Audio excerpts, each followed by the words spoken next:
Each person, we are not perfect. None of us are perfect. But the question is whether or not we're perfect together. And these two are perfect together. They are. They fill holes and gaps and things in their life. They put up with each other's picadillos just like my wife puts up with my picadillos. I don't have much money, but boy, if I did. When he sat and talked to me about her, he said, you know, I want to spend every minute with her. You know, and leave these guys at the bar. I want to go spend time with Kimmy. So excuse me for getting, but these things I do. Kimmy is 1 in a million. She is absolutely beautiful inside and out. And don't let her size fool you. I've had many people call her intimidating, and that is only because she would do absolutely anything for one of her friends. Yours are the sweetest eyes I've ever seen.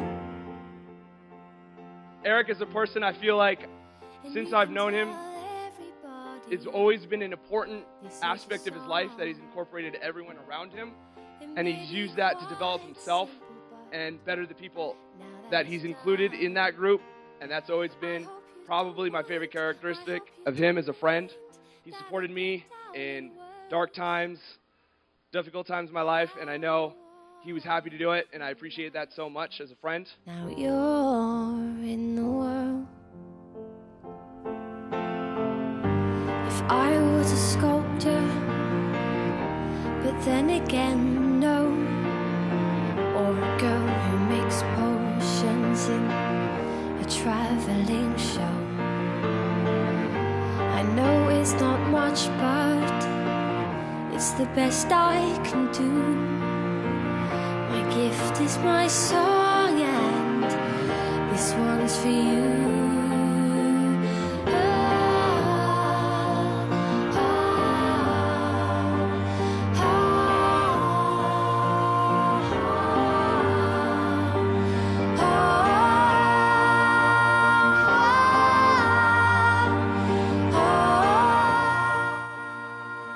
Eric's name in Polish means lock. Eric played the lock position in rugby. I did some additional research. It doesn't mean lock, it means lockpick. Because I'm pretty sure he picked the lock on Kimmy's heart to bring us here today.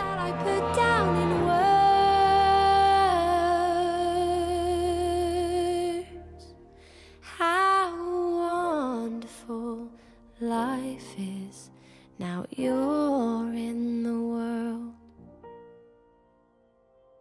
To my beautiful bride, a vow is a solemn promise to do something specific.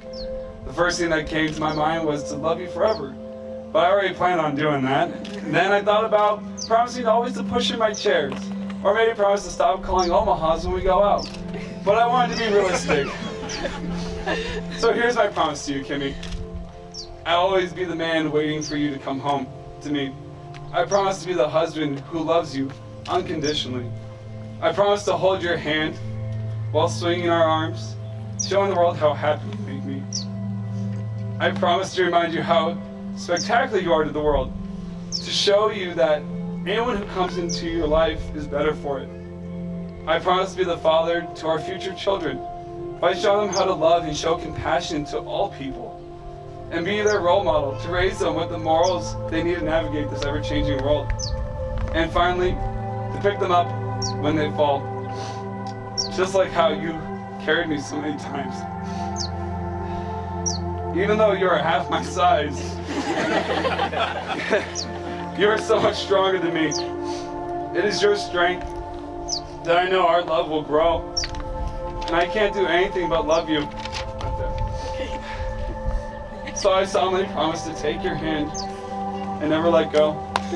Because when I look at you, I'll say, who do I love? And why do I love you? Eric, I've spent months trying to think of the words I would stand here and say to you today. I've spent countless drives home from work with the radio off thinking of the perfect way to tell you how much I love you.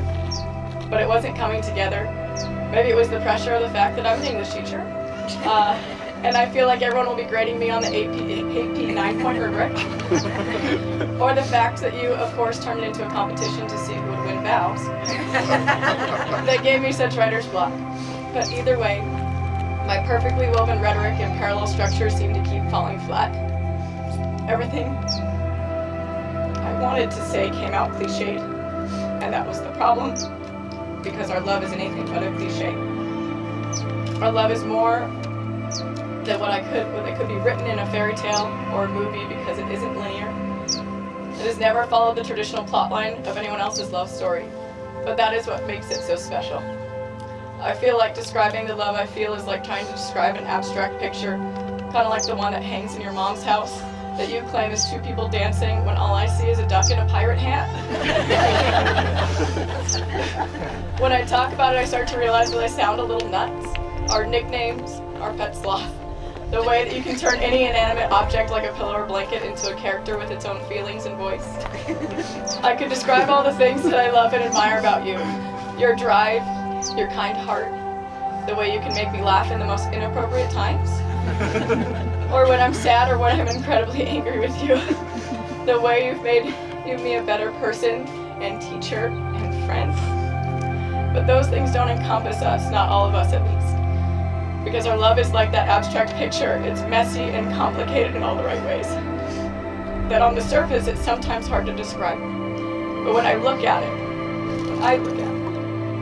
I see more colors than anyone could possibly fathom. It is vibrant and it is beautiful. I see every moment that falls between our first date exactly 1,000 days ago till now. I see us holding hands in the car. I see us camping as rain pours through our tent. I see a kitten in mittens. I see minions in a movie theater. I see us lying on the bedroom floor in my empty condo 2 years ago crying about how this could and would be our future home together.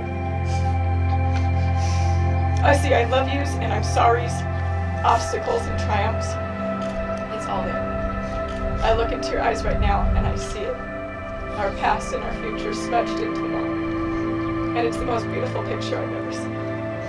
My promise to you is to always see its beauty, to fight to keep that perspective every day. I promise to fight for you and not against you. I promise to never grow up as we grow old.